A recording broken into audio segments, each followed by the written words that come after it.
Hello and welcome to this session of Python. Today we are going to talk about the concept of object-oriented programming in Python. So we will talk about certain concepts and terminologies which you will learn in today's session on OOPS in Python. Now what's in it for you today? Let's glance at the topics.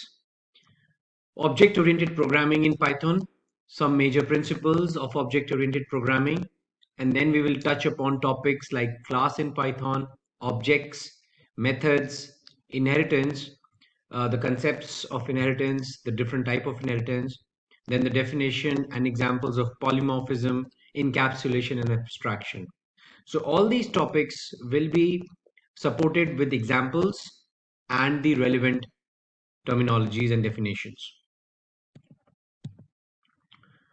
Now, what is object-oriented programming?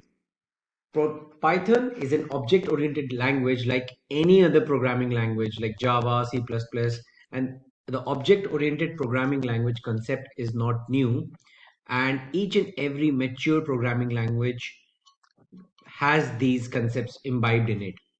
Now, the concept of object-oriented programming in Python focuses primarily on creating project objects and making reusable codes. So whenever we start programming at a large scale or for a big project, it is very important to identify the objects within that particular project which you want to define. Now, for example, in this presentation, what you are seeing is that we are covered with full of objects like car, dog, tiger, tree, or a balloon. So these are typical examples of objects which you encounter in day-to-day life.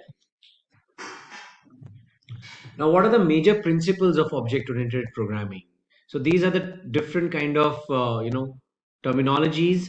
Classes are there. There are objects. There are methods. Then on these classes and objects, you apply inheritance, polymorphism, encapsulation, and abstraction. Now, what is a class? Class is nothing but a collection of objects, or we can say a user-defined data type, right? So basically, it's a complex data type which has a collection of objects, and within the objects, you have primitive data types like int, string, float, etc. So a class also holds the methods, the functions which basically perform operations on these objects, right? And also it also holds on to the attributes of the objects. So let's see with an example, right? So if you have an employee class, then it would contain attributes and methods such as email ID, name, age, salary. These are the attributes. And on the methods like, perform task, give presentation, increase salary, etc., etc. These are will be the methods. Now let's talk about what are objects in Python. Now, object is known as instantiation of a class, right? An object is a group of interrelated variables and methods.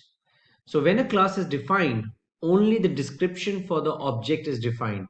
Therefore, no memory or storage is allocated at that point. So for example, if you see in this, motorbike is a class, but the different objects of that class are different kind of bikes by different brands like BMW, Suzuki, Royal Enfield. So they all have inherited the attributes of the class motorbike, and then on top of it define certain variables, additional variables and methods on top of it to enhance the motorbike and make it look different or function differently.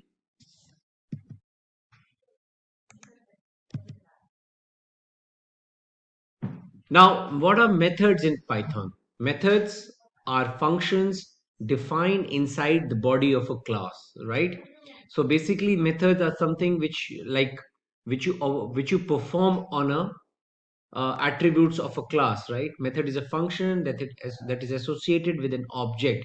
So you create an object of a class, and on that object, then you can execute those functions. In Python, a method is not unique to class instances. Any object type can have methods.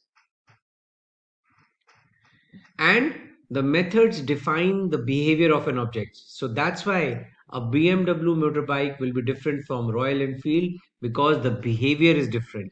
The methods are different. So if you see the example over here, you have a class bike, and in that there is an init function which will get invoked when you initialize the object of class bike, and then you can set the brand name and the year of manufacturing for that particular object.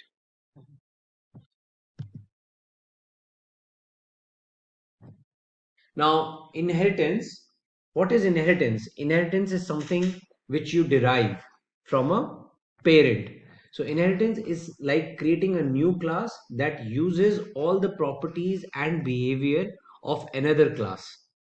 Now, the new class is called the derived class or the child class, and the existing class whose properties are inherited is known as a base class or parent class.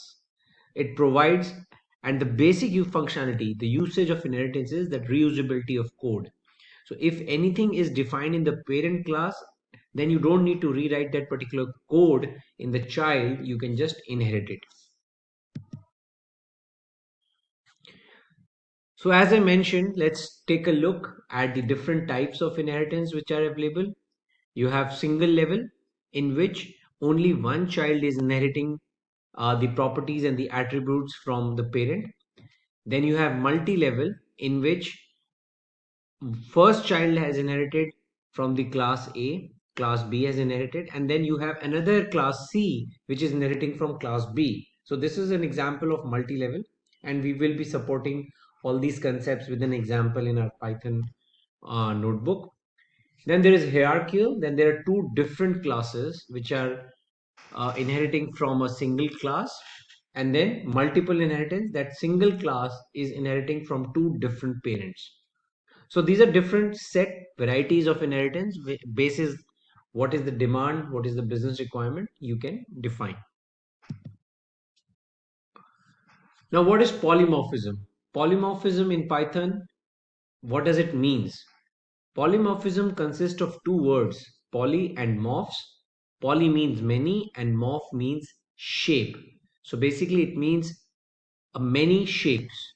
So it means using a familiar interface for multiple forms, right? So you can use a single name of the method, and which can perform different behavior based on the object in which it is invoked.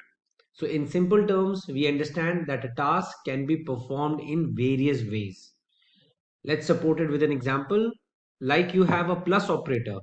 Now the plus operator can be used for integer data types to perform arithmetic operations, whereas when you use plus operator to in string data types, it can be used for concatenation. So it's a very typical example, very good example in terms of how an same operator can behave differently basis what data types are being used.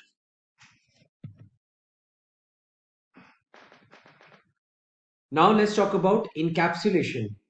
Using OOPS in Python, we can restrict access to methods and variables.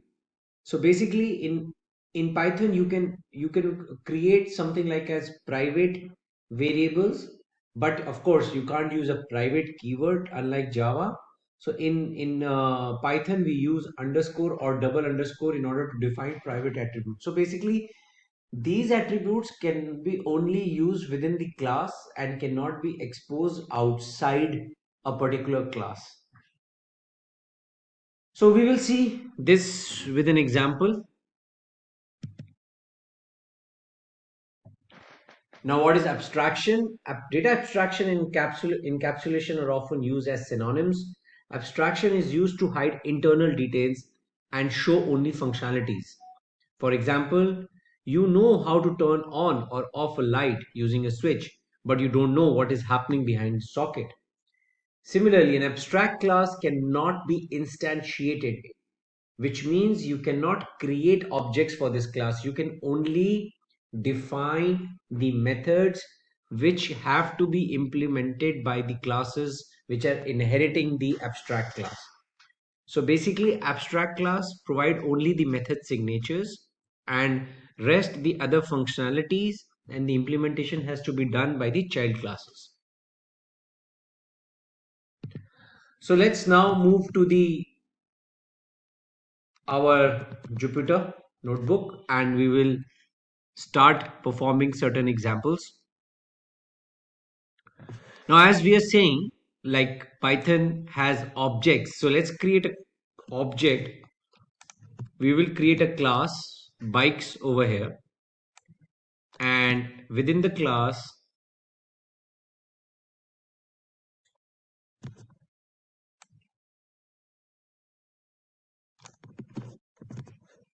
we will define the init method. And in the init, we will instantiate two variables, brand name and year.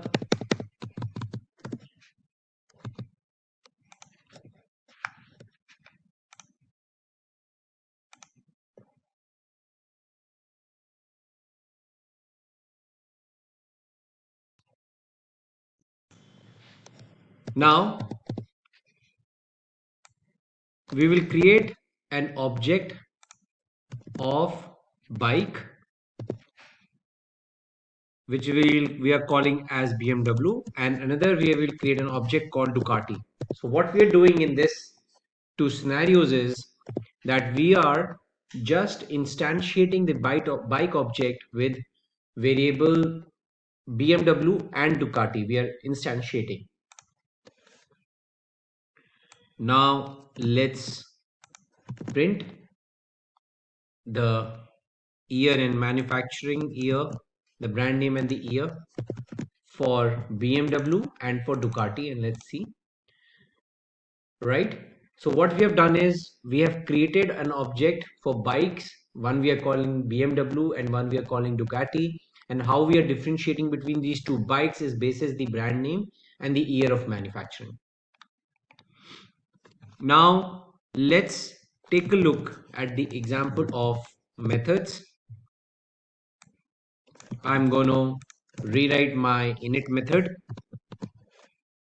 and now I am creating a function, a method of top speed and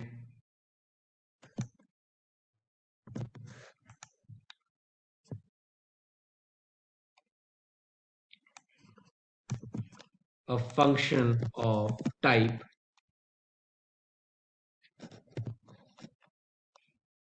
now.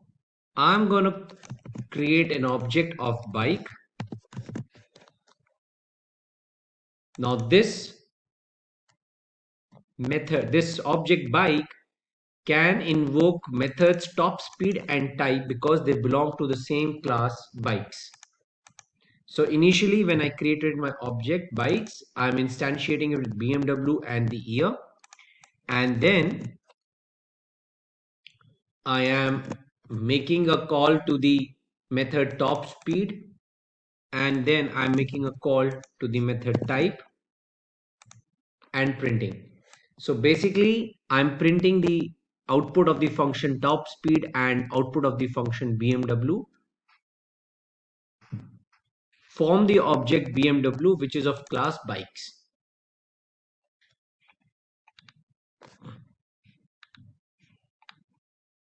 Now let's take a look at an example of single level inheritance. Let's create a parent class called animal and create a method called sound,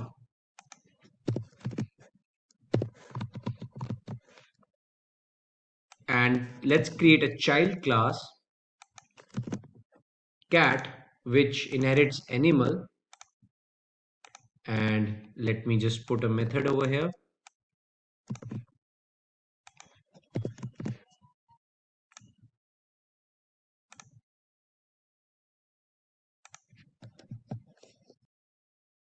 Here's the indentation.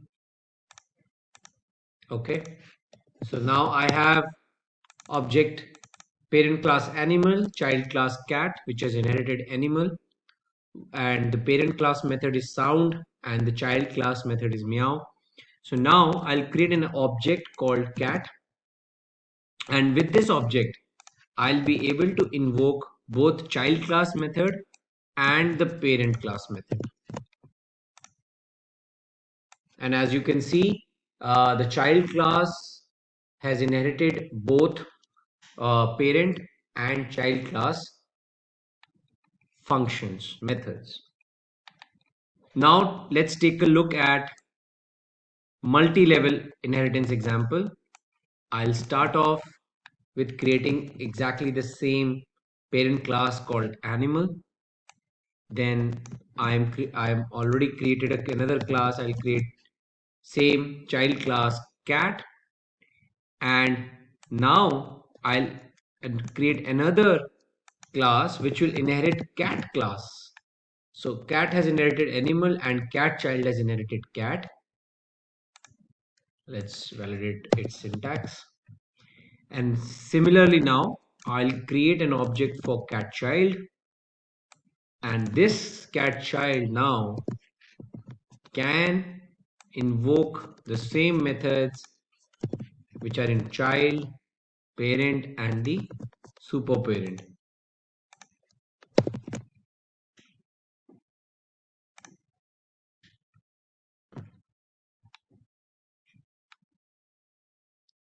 So this is an example of multi-level. This is an example of single level inheritance.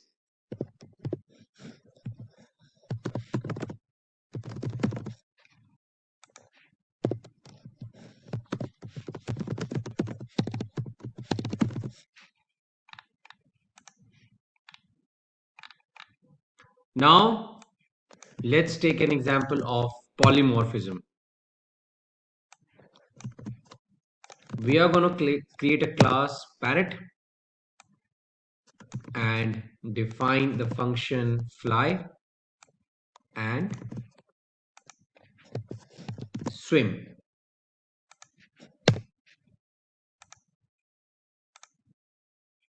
Now we are going to create another class. Mind you, there is no inheritance here. We are just creating an independent class called penguin, and same methods now, the same name, fly and swim.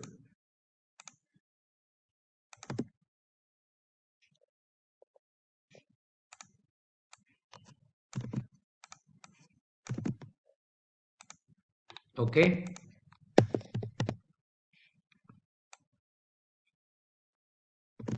Now let's make a function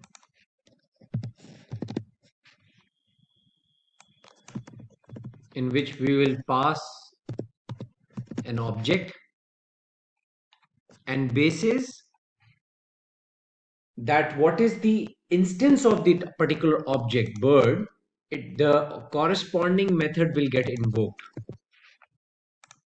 So let's see. In the method flying test, whatever instance of the bird object will be, the corresponding of method will be called. So now let's create a object of parrot class, and then let's create a object of penguin class. Now in my flying test method, first I'll send a object of instance parrot, and then I'll send the object of instance penguin. So now basis the instance type, when this bird.fly method will be called, it will be called basis the instance. So in the first case, the parrot, it will call this method, and in case of penguin, it will call this method fly. So please note what is the output. The output is a parrot can fly, but a penguin cannot fly. And it has been decided by the Python at the runtime that which particular method to be invoked basis the instance. So it's a very important concept. Now let's take an example of encapsulation. I'll make a class cars, define its init method.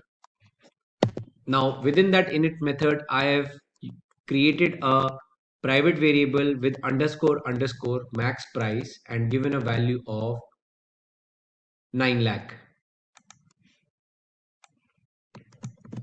Now I am creating another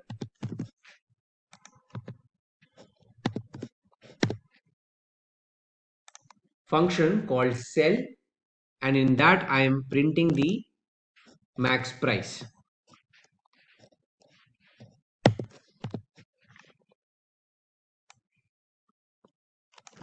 And then I am creating another function in which I am modifying the private variable set max price. So I will pass any value in the set max price and it will replace the max price which I have set during the initialization at this point. Now let's create an object of class cars and see if I sell this, then the selling price is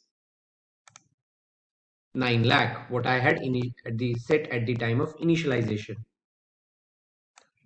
Now what I'm trying to do is I'm trying to modify a private variable directly, c underscore underscore max price, and I want to check if I'm trying to create modify a private variable, will it still show me 9 lakh or 10 lakh value? And it's still showing me the 9 lakh value. It means that I can't directly approach or access the private variable. I can only modify it if I access it through a method which is set max price. In this, now I am setting the max price to 1000, and now if I print what is my max price, it will print as 1000. So this is the concept of encapsulation. You have a private variable which is accessible within only the methods of the class. You can't access it directly.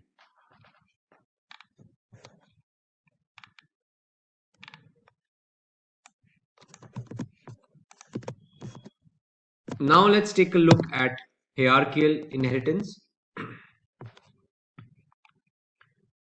I'll create a class employee and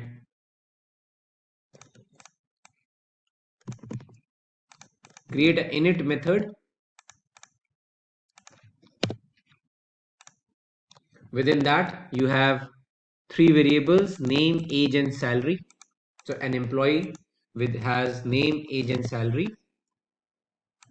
Now I'm going to create a child class called child employee 1, which is inherited from employee, and child employee 2, which is also inherited from employee.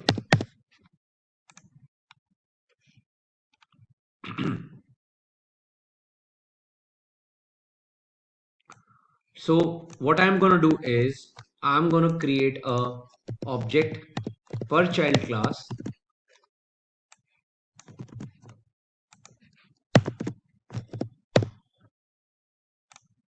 and print.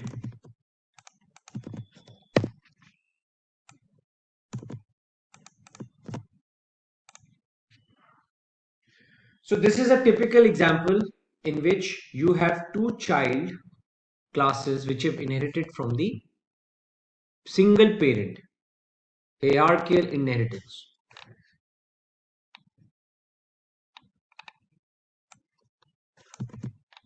Now let's take a look at our last concept, which is abstraction.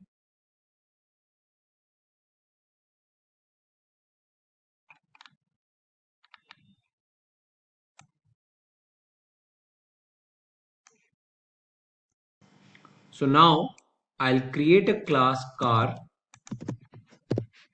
and define a method mileage, but I am not giving any definition to it. I'm just giving a signature mileage. The child classes which will inherit abstract class will be giving the definition. So I am creating a class BMW, which has inherited the car ABC car, but given the definition now.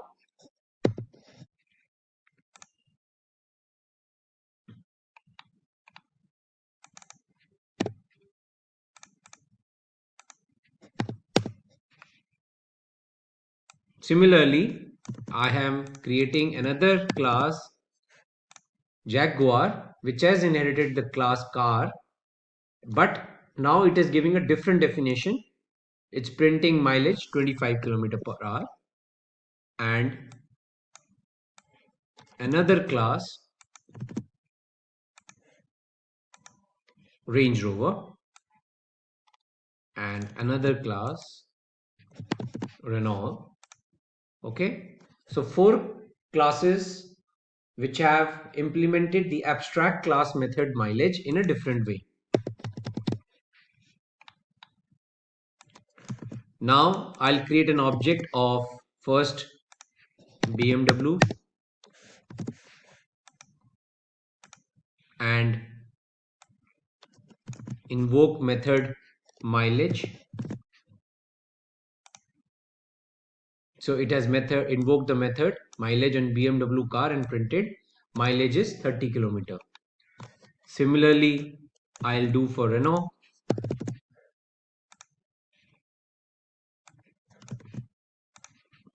Jaguar and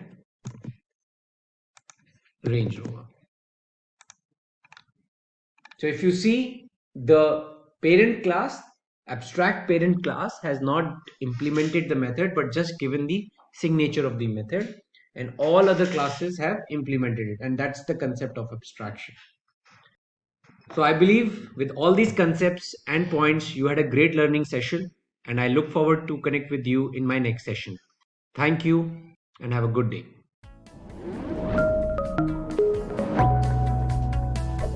Hi there, if you like this video, subscribe to the Simplilearn YouTube channel and click here to watch similar videos. To nerd up and get certified, click here.